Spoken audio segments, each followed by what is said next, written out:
Hello everybody, welcome back to my channel. My name is Alicia and thank you so much for being here. Okay, in the month of May 2024, I read a cozy mystery and I gave it 5 stars. And I've never done that. And I say never as if I've read so many cozy mysteries. I thought I had read more than I had because I only read them on Kindle because they're always free on Kindle, at least in the United States. Hello from Japan, but my Kindle is still connected to the USA. But I've read 4. I really think I've read more than that, but on my Kindle, this is what it told me when I went through. I've only had a Kindle for 3 years, so I went back over the last 3 years and it showed 4, but I know I've read more than that. I'm pretty sure I own more cozy mysteries, but I wanted to make this video because I have never given a cozy mystery 5 stars, and I didn't vlog that book. And I normally vlog every book that I'm reading, but with cozy mysteries, now my cozy mystery ladies and gentlemen, don't get mad at me when I say this, but to me, cozy mysteries are usually kind of silly and the writing isn't always the best. It's just, I don't know. I read them because they're a good time, but they're not a great time. I read them knowing that I'm probably going to give it 3 stars because that's just what always happens. Every time I read a cozy mystery, it just ends up being 3 stars. It's just kind of kooky and wacky and just stuff that wouldn't happen in real life happens in these books, and you just suspend your belief and laugh and have a time with it. But I gave this one 5 stars and I was so excited. And I just can't believe I didn't vlog it, but I didn't vlog it because I always give them 3 stars, and I just didn't feel like vlogging a book that I would give 3 stars to. There was just no point. And usually I roll my eyes a lot. Again, I am not trying to diss the cozy genre, cozy mystery. I'm not trying to diss anybody. Please don't think that I'm doing that. I'm just saying that I am so excited that I gave one 5 stars. It just gives me more hope with cozy mysteries because I follow a lot of channels here on YouTube, but when I read these books, I'm like, really? That you thought that was good? And again, I'm not an elitist, I'm not a book snob. They're just cheesy. They're cheesy, silly. It's a silly fun time. So in December of 2023, I read Dachshund Through the Snow by Rosie A. Point. And then a month later, in January of 2024, so this year, I read Murder on Cape Cod by Maddie Day. And then a few months later, in May of 2024, I read 2. I read 2 cozy mysteries. One of them was The Ghost of Marlowe House by Bobby Holmes. And that book started off as a 5-star.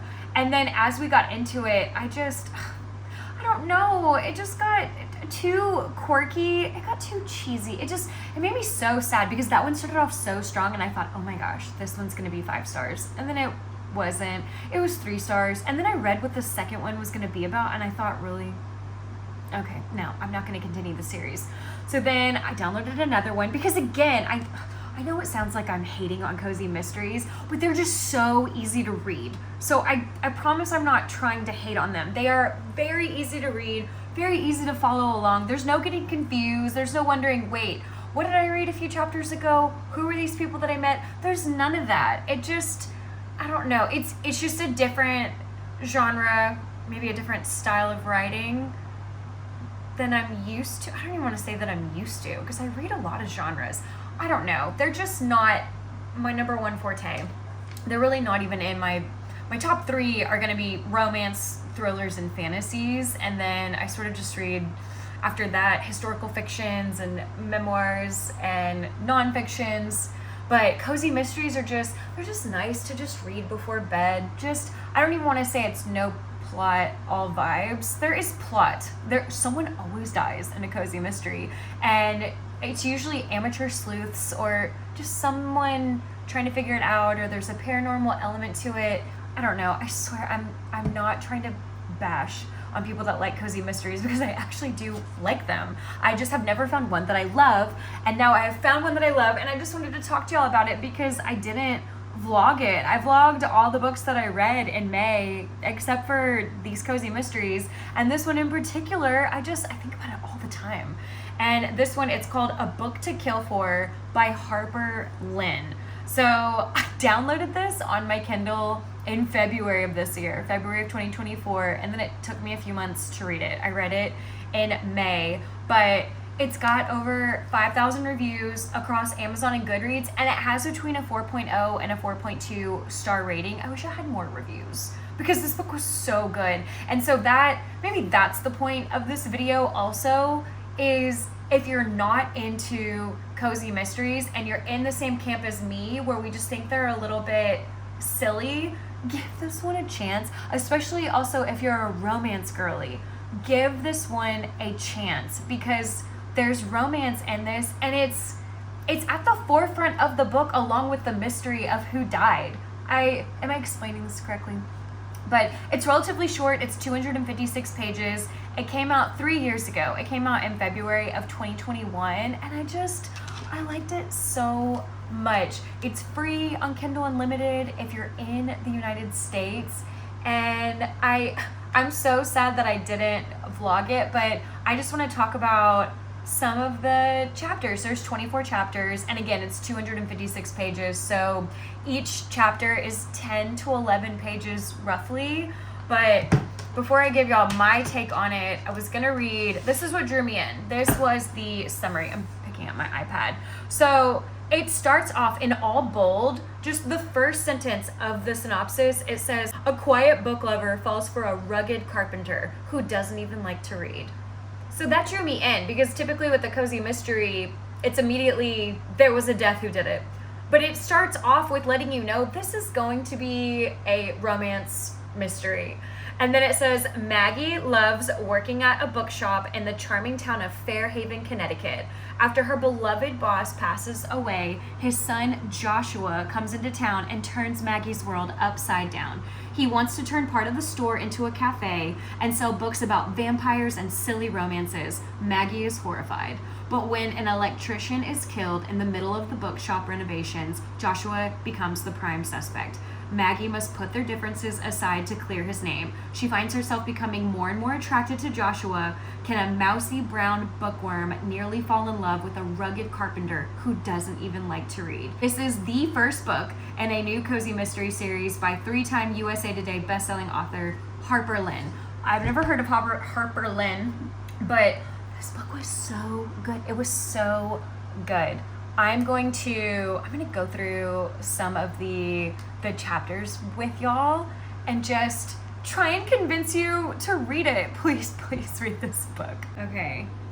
I don't know if my phone is going to fall. I bought this stand and it's not the exact angle that I want, so I have y'all propped up so weird. I use the back-facing camera on my iPhone, so I never know if I'm even in the shot. I never know what I'm recording as I'm talking. When I'm holding it, I'm always holding my phone, but I have you on this stand and there are so many things in front of it, and it just, so sorry if I keep looking away. There's a lot going on. Engineering 101. Just kidding. Not an engineering major. I'm a merchandising major. Got my degree a long time ago.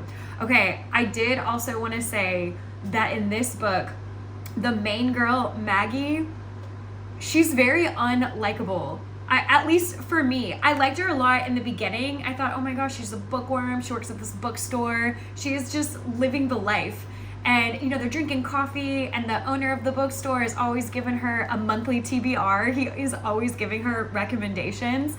But then as you get to know her more, she becomes so unlikable.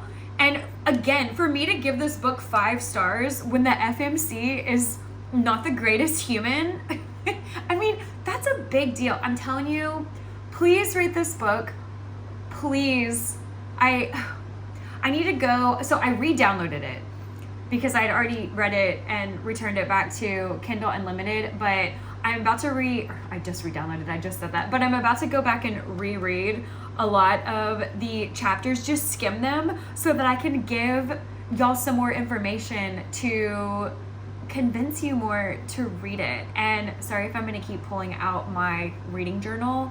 It's because I'm going to take notes, and I really want y'all to read this. And I'm so sad that I didn't vlog it so that y'all could get the real time, real emotional, real responses from me. I'm sorry. This is just a sit down video, and I feel as if it's all over the place because I don't know what to say because it was just so good, and I just want y'all to read it. Okay, I just went and skimmed through the first 30% of this book to kind of jog my memory on this book, and then I wrote a few things down in my journal. Also, look how cute this is. Isn't that a cute journal? Okay, so I forgot about this.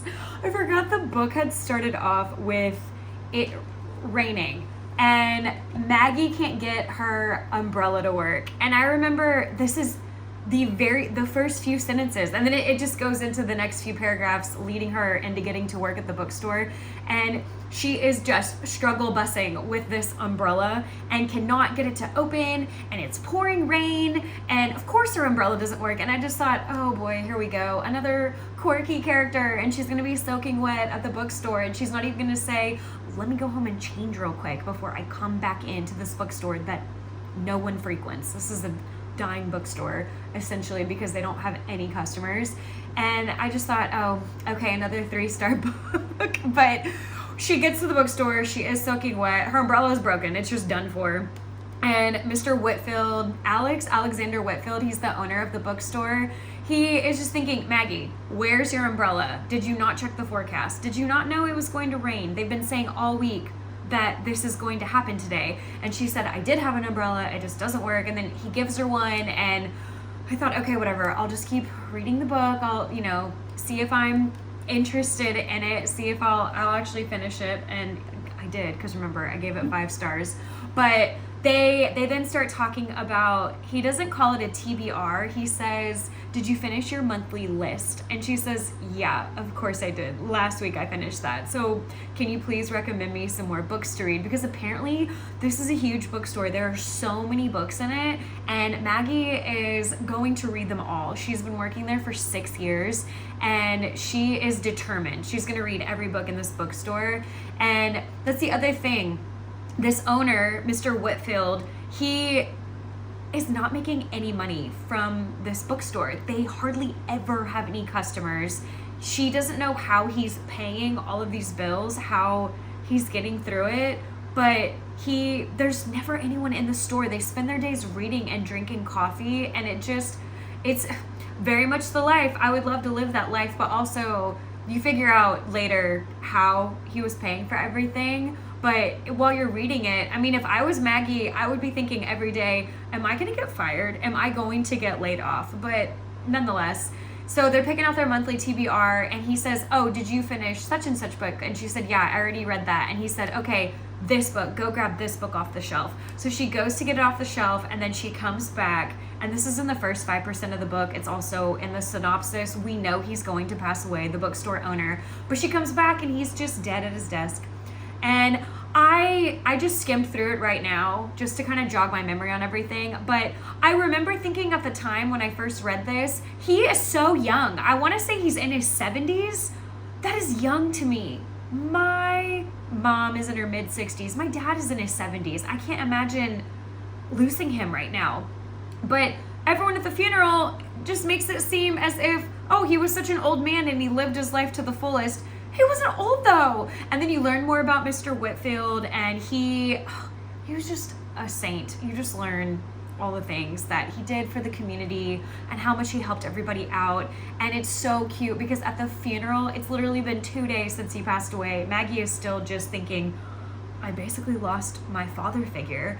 And she's at the funeral and she doesn't leave the coffin. She stands by his coffin the whole funeral. And it was so precious and also heartbreaking, and just he was such a father figure to her. And then you start meeting some of the kooky townspeople that are always in A Cozy Mystery. Of course, there's one man who approaches Maggie while she's literally standing next to a coffin with the deceased bookstore owner in it.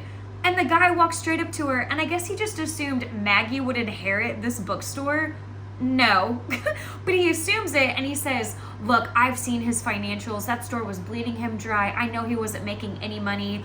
I would like to take it off of your hands. I know it's yours now. It's not, but I know it's yours now. So I would like to buy it from you because I'm going to turn it into a pawn shop. I don't know whoever said that this town needs a bookstore.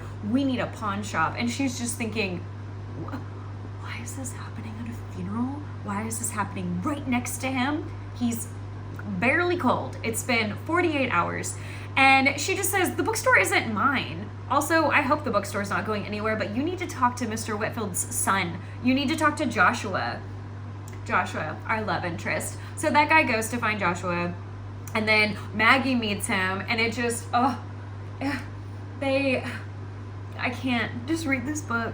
Please just read this book. What else did I put in my notes? Oh, there's a cat named Poe.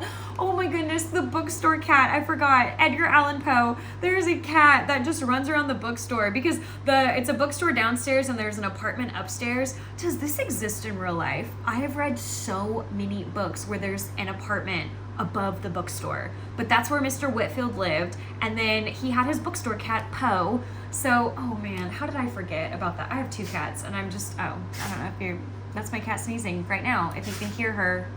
Jeez. But bless you, Minnie Cooper. But yeah, there's a cat named Poe, and he is so precious. And then, I know at one point in the first chapter, Mr. Whitfield was asking Maggie about her dating life. You should get out there, you should date. And she was just saying, nobody likes to read.